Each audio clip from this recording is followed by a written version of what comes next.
Je te retrouve pour faire suite à l'épisode 2, pour parler de l'allaitement pendant ton séjour à la maternité. Dans ce bonus de l'allaitement en aparté, j'aborde des points importants pour mettre en place ton allaitement. J'insiste encore une fois et j'insisterai toujours sur l'importance de se préparer. Pour l'allaitement, c'est pareil. Alors, n'hésite pas à consulter pendant ta grossesse pour préparer ton projet d'allaitement. Et trouve-toi des personnes de référence qui pourront t'accompagner. Ce n'est pas une légende, il y a bien des bébés que l'on met au sein et directement ça marche. Mais ce n'est pas toujours le cas. L'allaitement maternel fait peur, angoisse, inquiète. On rencontre beaucoup de jugements et d'incompréhension. L'amalgame très présent entre le sein nourricier, première fonction du sein, et le sein sexualisé n'arrange pas la situation. Le débat sur l'allaitement en extérieur, qu'on appelle l'allaitement en public, comme si les femmes se donnaient en spectacle, me questionne énormément sur la vision du corps de la femme et la bienveillance générale de notre société. Aujourd'hui, je m'adresse à toi avec mes connaissances de sage-femme, avec les articles scientifiques que je lis, avec mon expérience auprès de mes patientes et celle que j'ai eue en tant que maman allaitante. Je ne ferai pas un état des lieux, des cas particuliers, ni des complications de l'allaitement. Si tu en rencontres, dirige-toi vers une consultante en lactation, certifiée IBCLC. Je vous ai parlé du pot à pot en salle de naissance dans le premier épisode et de ses bénéfices pour la première mise au sein. Ces conseils s'appliquent pour tout ton séjour à la maternité et même après à la maison pour les premières semaines de vie de bébé. Je te le rappelle, le pot à pot permet une proximité entre le sein et bébé, lui offrant un accès quand il le souhaite. De plus, ce contact favorise la production de l'hormone ocytocine chez la maman. Cette hormone joue un rôle dans la production du lait. Tu l'auras deviné, mon premier conseil, fais-toi plaisir sur le pot à pot pendant ton séjour à la maternité. Tu n'as pas besoin d'autorisation pour le pratiquer, tu le fais quand tu le souhaites. Pour le deuxième point, je dirais dans la mesure du possible, garde ton bébé près de toi, même la nuit. Si le coparent peut rester et que cela te permet de te déconnecter et de dormir, alors essaye de te caler sur le rythme de bébé. Tu le verras par toi-même, bébé réclame cette proximité. Et ce n'est pas le fruit du hasard. C'est un phénomène hérité de nos ancêtres préhistoriques. C'est quelque chose d'inscrit dans notre ADN. En effet, à cette époque, la proximité de bébé avec sa mère était une question de survie. S'il n'était pas porté en permanence contre sa mère, il ne pouvait pas s'en sortir dans ce monde hostile rempli de prédateurs. C'est également l'une des raisons pour laquelle bébé réclame plus la nuit. Comme tous les mammifères, la journée était synonyme de chasse et la nuit était le temps plus calme, où la mère était plus disponible et plus à l'abri des prédateurs. On dit aussi que c'est pour cette raison qu'il y a plus de mise en travail et d'accouchement la nuit. Bon, ok. J'avoue qu'aujourd'hui, dans nos maternités, on est moins à risque de se faire attaquer par une horde de hyènes, par une panthère ou des lions des cavernes. Essaie de suivre et respecter le rythme de bébé.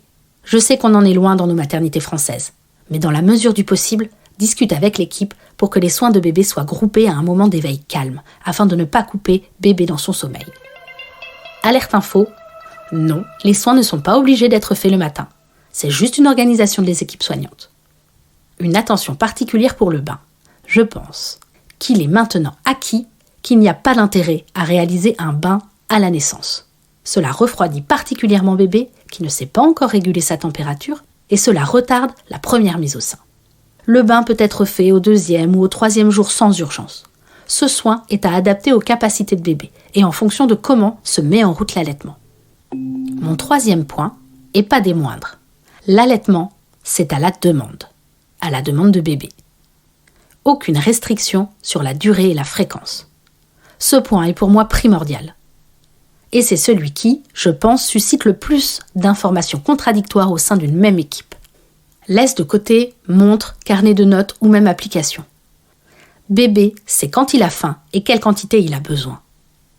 Pour l'aider, il est important d'évaluer si bébé draine efficacement le sein.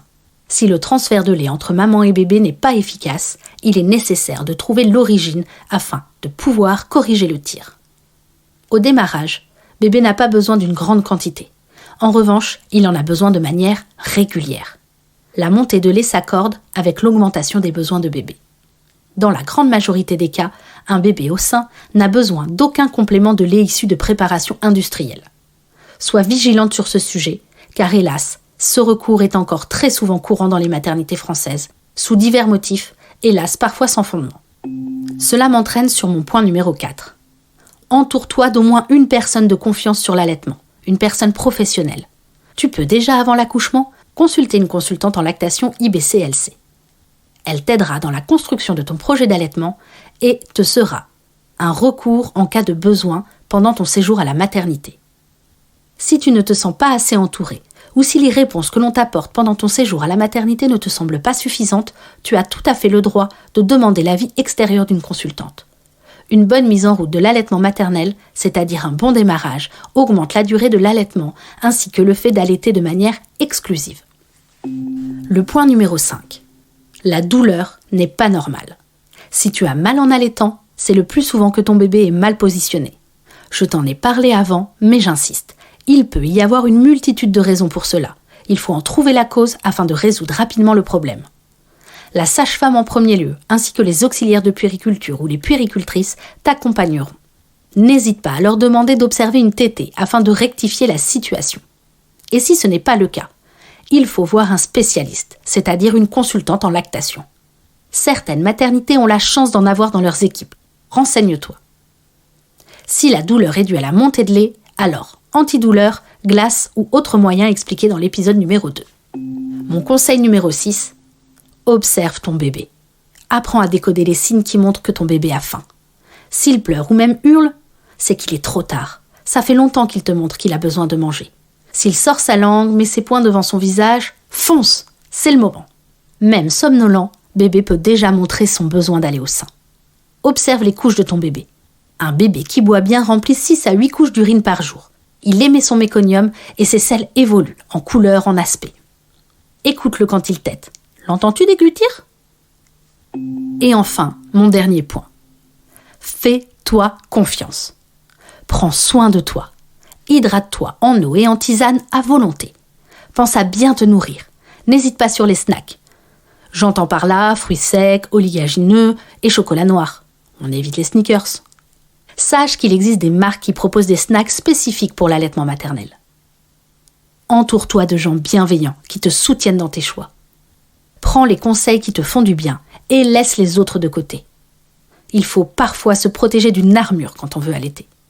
Tu es forte, tu as tout ce qu'il faut pour mener ton projet d'allaitement à bien. Je te remercie pour ton écoute. À bientôt pour un prochain épisode du Cercle Postpartum ou un prochain bonus, l'allaitement en aparté. N'hésite pas à t'abonner au podcast et à me suivre sur les réseaux sociaux. Et surtout, parle-en autour de toi. Bon postpartum à toi.